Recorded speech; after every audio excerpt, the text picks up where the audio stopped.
All right, let's talk about that frustrating glare in your kitchen. You know, when it feels like your lights are actually working against you? Well, in this explainer, we're going to cut right through all that. I'm going to show you a super simple plan to get lighting that finally actually helps you see. I mean, does this quote hit a little too close to home? That feeling where your under cabinet lighting is supposed to be your best friend, but instead it's like a tiny spotlight just bullying you? Yeah, if you've been there, you are definitely in the right place. Today, we're going to fix this for good, and we're going to do it the right way. So first things first, let's talk about what I call the kitchen glare trap. We need to get to the root of the problem. I mean, how is it that the very light that's supposed to help you see often makes it harder to see what you're doing? It makes no sense, right? Okay, so here's the deal. The problem isn't really the brightness of your lights. It's that the light is just uncontrolled. It's totally wild.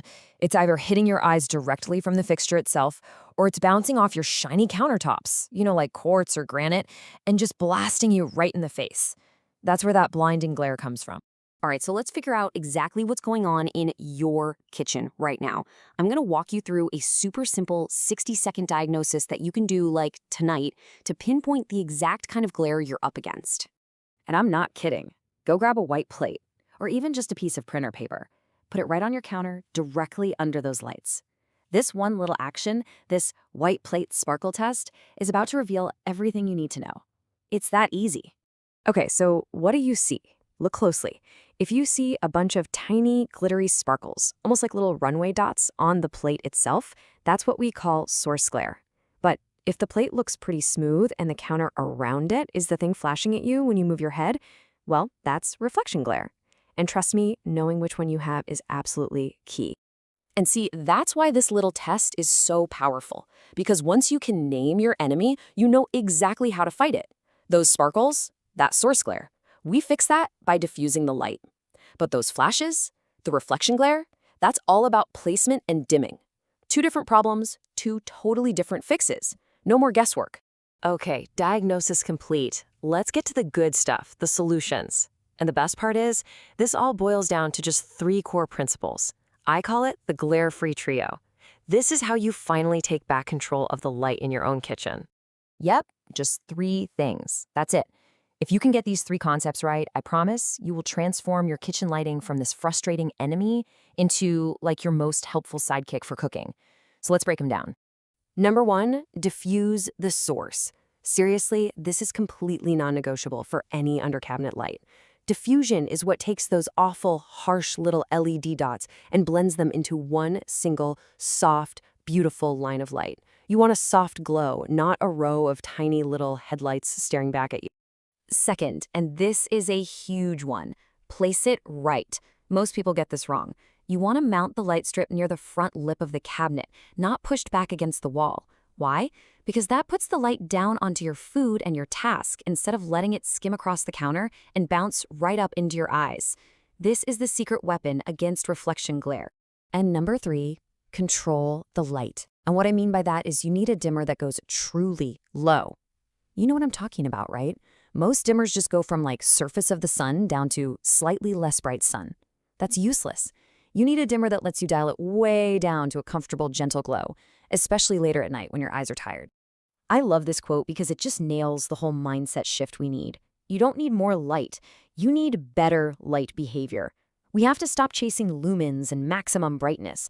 That's not the goal. The real goal is to get the light to behave itself, to work for you. It's about finesse, not just brute force.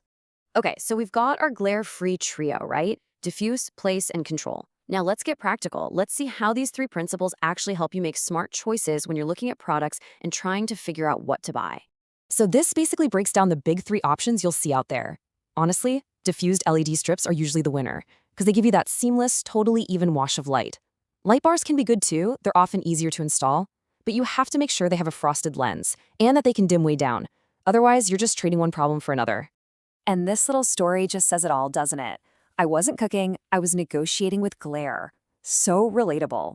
But look at the fix. It wasn't some huge, expensive overhaul. They just swapped a clear cover for a milky one, that's diffusion, and moved the strip forward, that's placement. It was an embarrassingly simple fix that made all the difference. Now, let's tackle the whole color temperature thing. You've probably heard people say you have to get 5000K daylight for your kitchen. And look, it's true that crisp light is great for seeing contrast when you're chopping, but on a shiny countertop, that same helpful light can feel really, really harsh if it's not diffused properly. It can go from task lighting to interrogation lamp real fast. So here's the bottom line on that. Is 5000K right for you? It helps when you need to see details, like reading tiny labels or making sure your veggies are fresh. But it hurts when it's just bouncing off glossy surfaces, creating this sharp, uncomfortable glare sandwich. The key is you have to pair that crisp color with really good diffusion and dimming.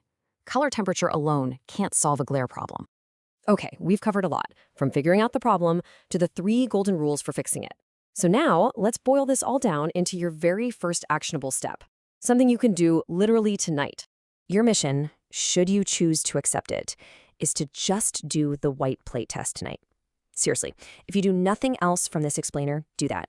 It takes 60 seconds, and you will know instantly if you're fighting the sparkle of source glare or the flash of reflection glare. And then, before you even think about shopping, run through this little pre-flight checklist. Get these details figured out first. Measure your counter space, snap a quick photo, figure out where you want to plug it in. Doing this little bit of homework will save you so much time and money and prevent you from buying the wrong thing. It's so worth it. Because remember, this is the goal. This is what we're aiming for. Bad lighting is needy, right? It screams for your attention. But good lighting just quietly does its job and disappears. It's all about making sure you see the food, not the light source. So I'm going to leave you with this one simple question. The next time you're in your kitchen, just stop for a second and really look at your lights and ask yourself, is this lighting helping me cook or is it fighting me?